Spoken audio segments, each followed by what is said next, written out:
जय श्री माता जी। आज के इस वीडियो में मंत्र जप करने से होने वाले दुष्परिणामों के बारे में और मंत्र किस प्रकार जप किया जाता है इसके बारे में भी थोड़ा बताएंगे। अब जैसे कि आप देखिए, गायत्री मंत्र है, तो गायत्री मंत्र को 5 भागों में जप किया जाता है। एक तो पहले ओम, उसके बाद में भूर्भुवः स्वः, उसके बाद में तत्सवितुर्वरेण्यम भर्गो देवस्य धीमहि धियो यो नः प्रचोदयात्। ये 5 भाग में बोला जाता है और हर भाग बोलने के बाद एक टाइम थोड़ा सा सांस अंदर खींचा जाता है, तभी वो दूसरा मंत्र का प्रारंभ होता है। तो इस प्रकार से बोलना चाहिए। अब गणेश चतुर्दशी हम लोग पढ़ते हैं। अब गणेश चतुर्दशी में देखिए, जिधर में नलो नीलो करके लिखा है उसको अनलो अनिलो करके पढ़ते हैं। तो ये नहीं होना चाहिए। थोड़ा मंत्र, श्री माता जी ने भी कहा है कि मंत्र का स्पष्ट उच्चारण होना चाहिए और हृदय से पढ़ना चाहिए।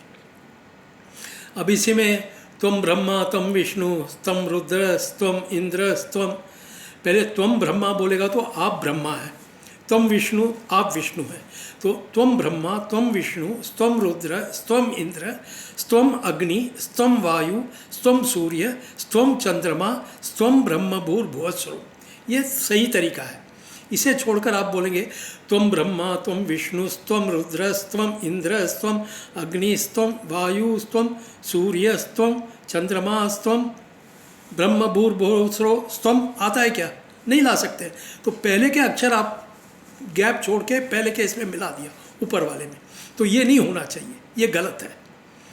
या तो इस प्रकार बोल सकते हैं, तुम ब्रह्मा तुम विष्णु तुम रुद्र तुम इंद्र तुम अग्नि तुम वायु तुम सूर्य तुम चंद्रमा तुम ब्रह्म भूर्भुवः स्वः। इस प्रकार एक ही सांस में बोल सकते हैं। तो ये मंत्र जप करने के तरीके होते हैं।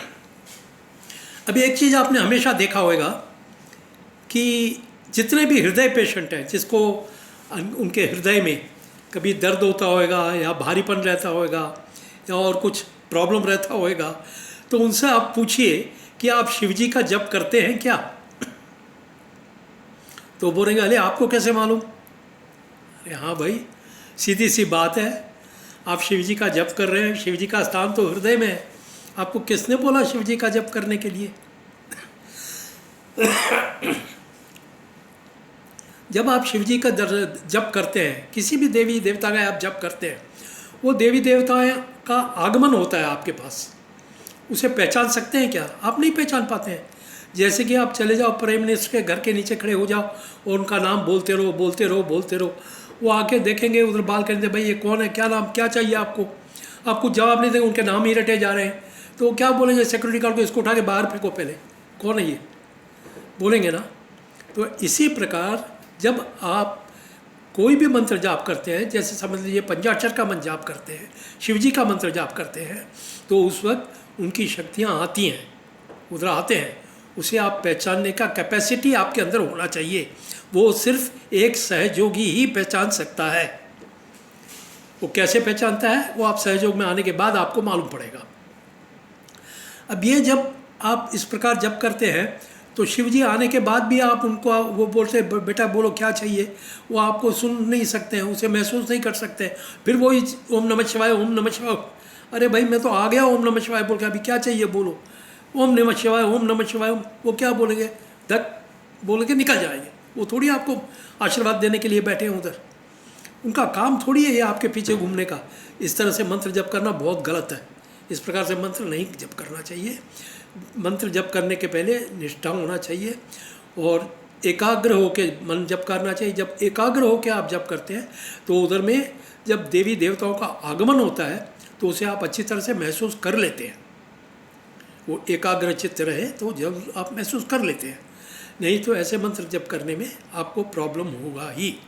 जितने भी हृदय के प्रॉब्लम होने वाले हैं उनको देखिए, ज़्यादा से ज़्यादा करके लोग शिव जी के भक्त होंगे, एक बात। और दूसरी बात, अगुरु का मंत्र लेना।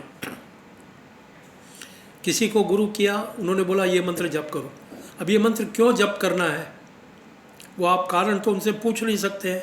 पूछना चाहिए कि गुरुजी ये मंत्र किसके लिए दिया, कि जप करने से क्या होने वाला है, क्या हमारा लाभ होने वाला है, ज़रा बताइए। तो उनको बताना चाहिए। और जब उसका किया जाता है जिससे आपकी तकलीफ़ सुधरे, मंत्र ऐसा होता है जो बोलने के बाद आपकी तकलीफ़ सुधरता है। जैसे सहज योग में अभी जब भी आपके नाभि चक्र में कोई तकलीफ़ है या हृदय में तकलीफ़ है, अनाहत चक्र में तकलीफ़ है, तो खाली उधर का मंत्र बोलते हैं। उधर का मंत्र बोलने से उधर असर गिरता है और वो प्रॉब्लम छूट जाता है। फिर उसके बाद मंत्र बोलने की ज़रूरत नहीं है। तो ये चीज़ बहुत सूक्ष्मता से समझने वाली चीज़ है। ये आम तौर से सब लोग इस चीज़ को समझ नहीं सकते हैं। इसका ज्ञान प्राप्त करने के लिए भी आपको सहयोग में आना पड़ेगा, आत्म साक्षात्कार लेना पड़ेगा और स्वयं के आत्मा को प्रकाशित करना होगा। ऑटोमेटिकली हो जाता है, एक टाइम कुंडल शक्ति चढ़ेगी, आपकी शक्तियाँ जागृत हो जाती है। उन शक्तियों के द्वारा आप पहचान सकते हैं कि आपके अंदर क्या खराबी है, किधर कौन से चक्र में खराबी है, उसके लिए कौन सा मंत्र बोलना चाहिए, सब आपको सिखाया जाएगा एक 1 बाय 1।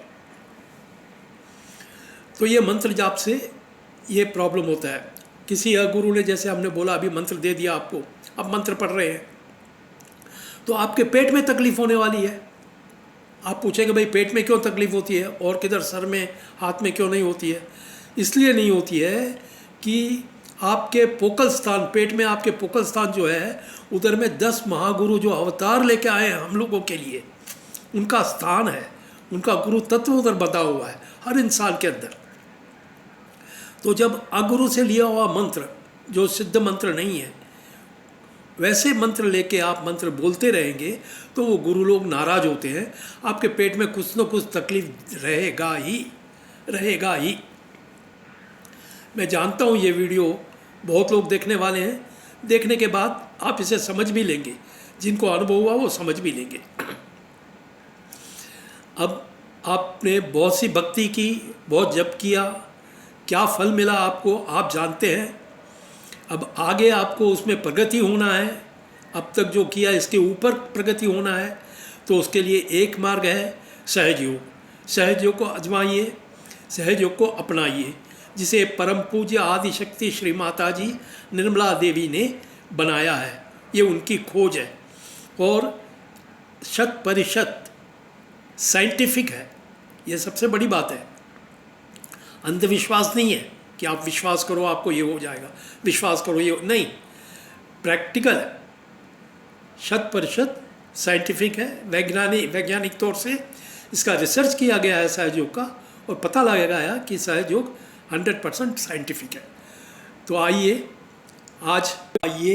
आज हम दृढ़ संकल्प करते हैं कि हम सहज योग करेंगे और अपने और परिवार की उन्नति अवश्य करेंगे। खाली अपने और अपने परिवार नहीं, बाकी सब हमारे जितने भी पहचान के लोग हैं, उन सब के हित के लिए हम सहयोग उनको बताएंगे और उनको सहयोग में लेकर आएंगे।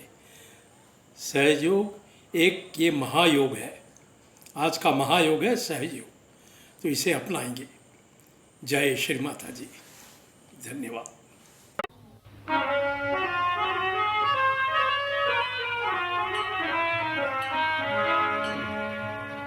कभी राम बन के कभी श्याम बन के चले आना माता जी, चले आना। कभी राम बन के कभी श्याम बन के चले आना माता जी, चले आना। कभी राम बन के कभी श्याम बन के चले आना माता जी, चले आना। कभी राम